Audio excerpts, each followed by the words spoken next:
choosing the best 1440p gaming monitor that fits your needs in 2023 isn't an easy choice because of the huge number of options available for all budgets. So in this video, I will be guiding you through all of the major features present in modern 1440p gaming monitors and my specific monitor recommendations for each budget at the end, so make sure to stick around for that. As a quick side note, this video is not sponsored, so all of my monitor recommendations in this video are purely based on personal opinion. Let's start by first answering the question of why you should be choosing a 1440p monitor instead of a 1080p or 4K monitor. Well, simply put, the current generations of mid-range and even budget graphics cards are able to play at 1440p resolution in most games with relatively good frame rates, with even 240Hz 1440p monitors being no longer reserved to the highest-end graphics cards. Another thing to consider is that new generation consoles like the PS5, Xbox Series X and Series S are also now able to natively play games at 1440p resolution. At the same time, we've seen 1440p monitor prices across the board fall drastically since last year, with some models reaching $200 to $250 and maybe even lower. This is also because 4K monitor prices have fallen, with better models starting at $400 to $500, which has put a lot of pressure on the 1440p monitor market.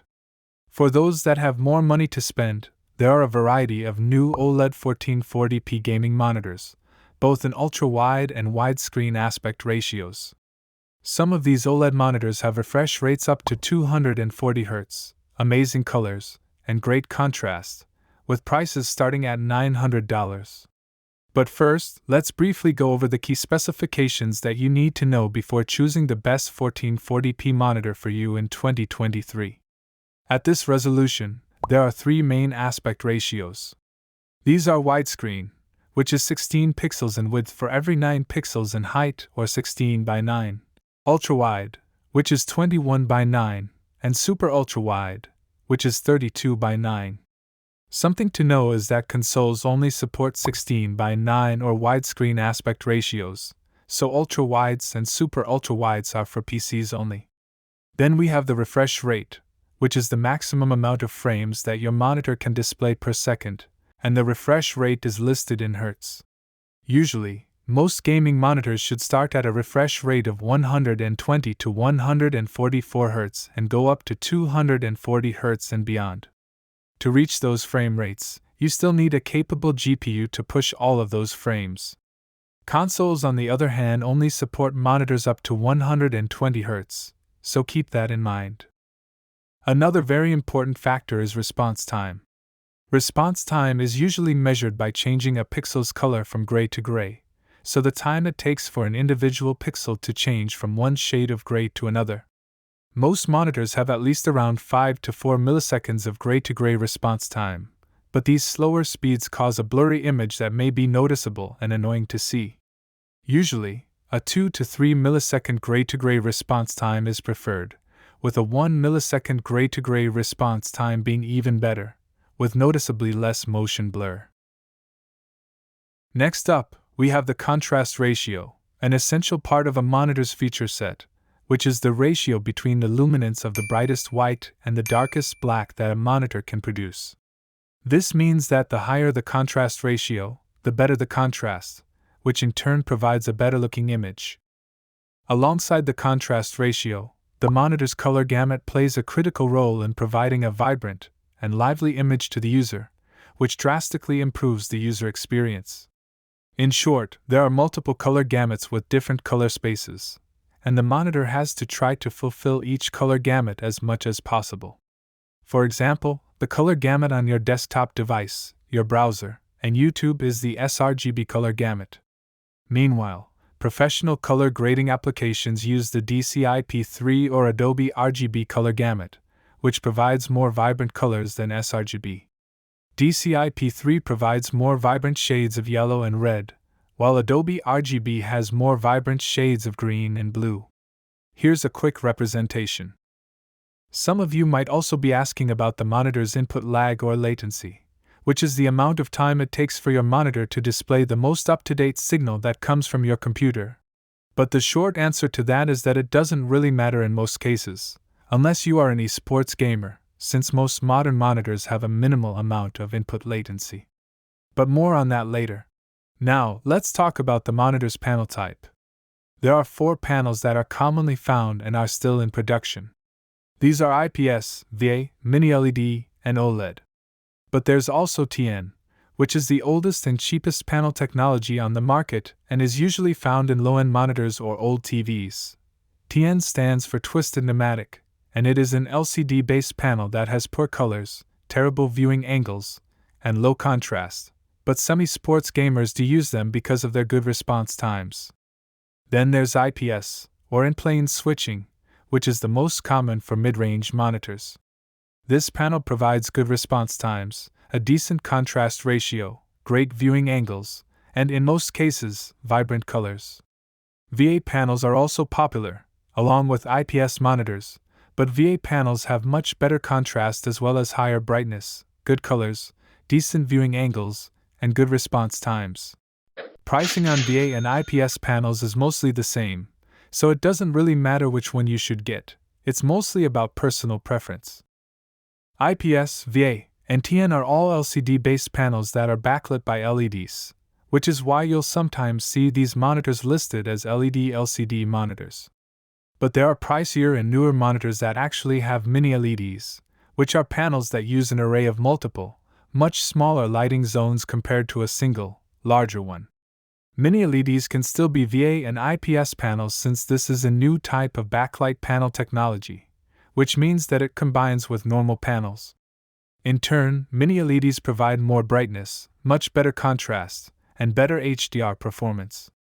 So the more lighting zones or dimming zones a backlight panel has, the better it performs in these categories. And now, it is time to see the best and rarest panel available on the monitor market, which is OLED. OLED panels are the most expensive type of panel found on the market, and they sure do deliver. It has amazing colors, near infinite contrast, near instantaneous response times, and extremely low input lag. These monitors achieve near infinite contrast because each pixel is self-emitting, which means that in darker scenes, it can turn itself off altogether, which means that it's perfectly black. Because of this, there is also no visible backlight bleed, but the only compromise is that these panels don't quite get as bright as mini LED panels, even if they still have great brightness levels. This isn't a deal breaker for me personally, since the colors and contrast that OLED panels provide are amazing, along with the almost instantaneous response time of 0.03 milliseconds. Most monitors also have VRR, or variable refresh rate, or adaptive synchronization, which syncs your monitor's refresh rate to the exact frame rate of your graphics card to reduce and even stop screen tearing, making the experience feel a lot smoother, especially when playing games at or under 60 frames per second, where screen tearing is more noticeable. Two graphics card manufacturers, AMD and NVIDIA, implemented this software for their own GPUs. There is AMD's FreeSync Premium Pro, which is more commonly found, and NVIDIA's G-Sync, which is a bit rarer because it is the more expensive technology. Then we have HDR. HDR, or High Dynamic Range, improves the contrast between the brightest and the darkest parts of an image, meaning you get extra detail, higher brightness, and wider colors, which provide a more dynamic experience. All recent movies, games, and a few others now have HDR support, meaning that you can fully take advantage of this by having a good HDR-compatible monitor. The way you experience HDR is totally up to your monitor, so you need to make sure to get the right one. VISUS display certification levels are a way to standardize HDR performance with multiple tiers or levels. You first have the base level, which is the VISA HDR 400 certification, which is pretty rubbish. It only requires 400 nits of brightness, a smaller 8-bit color gamut, and no local dimming, which is pretty average when it comes to more modern monitors. Then the real deal is when a monitor is VISA HDR 500 certified, which means that it requires a minimum of 500 nits of brightness, a wider 10-bit color gamut, and local dimming. This is above average and is the recommended starting level for an immersive HDR experience. HDR levels go up to HDR 1400 certification, as well as true black certifications that specify the deeper blacks. Something to note, though, is that variable refresh rate cannot be used with HDR at the same time unless you have a premium one like NVIDIA's G-Sync Ultimate. Before telling you my most recommended monitors in 2023, please subscribe. So let's finally get into my 1440p gaming monitor recommendations for a variety of budgets in 2023. The best value 27-inch 1440p gaming monitor is in my opinion the Acer Nitro XV272U.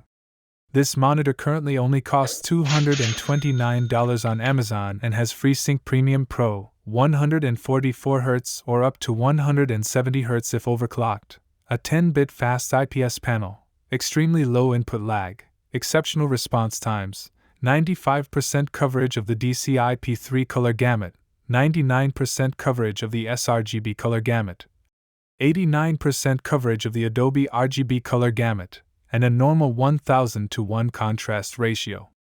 At a price point of only $229, this is the best value 27-inch 1440p monitor in 2023, providing all of the features you could need. All of the Amazon links to these monitors are in the video description, so go check them out for the updated pricing. If you are looking for a 1440p ultra-wide gaming monitor, then the best option for you is the Dell S3422DWG. This monitor has a 10-bit color VA panel with a 3000:1 contrast ratio, 144Hz, great response times, excellent low input lag, FreeSync Premium Pro, G-Sync compatibility, an ultra-wide monitor format, which is better for productivity and provides a more immersive experience in games, great brightness, decent viewing angles, vibrant colors, as well as good color gamut coverage in DCI-P3 and Adobe RGB. This monitor is currently priced at $350 on the official Dell.com website, but can also be found on Amazon for $450. In conclusion, this is an amazing ultra-wide monitor with very little expenses for a casual user that wants great value for their money. I might also be doing an unboxing or review of this monitor in the future, so tune in for that. And last but not least, if you are looking for the best of the best, we have the Alienware AW3423DWF. It is an ultra-wide QD OLED monitor, which has near instantaneous response times, extremely low input lag, extremely vibrant colors, a near infinite contrast ratio, great viewing angles, amazing brightness and HDR performance, and a 165Hz refresh rate. This monitor currently comes in at $899, with an MSRP, manufacturer's suggested retail price, of $1,000 to $1,100. This is truly the best monitor currently on the market, if you have the money for it. If you enjoyed this video, please subscribe. Thank you for watching, and see you next time.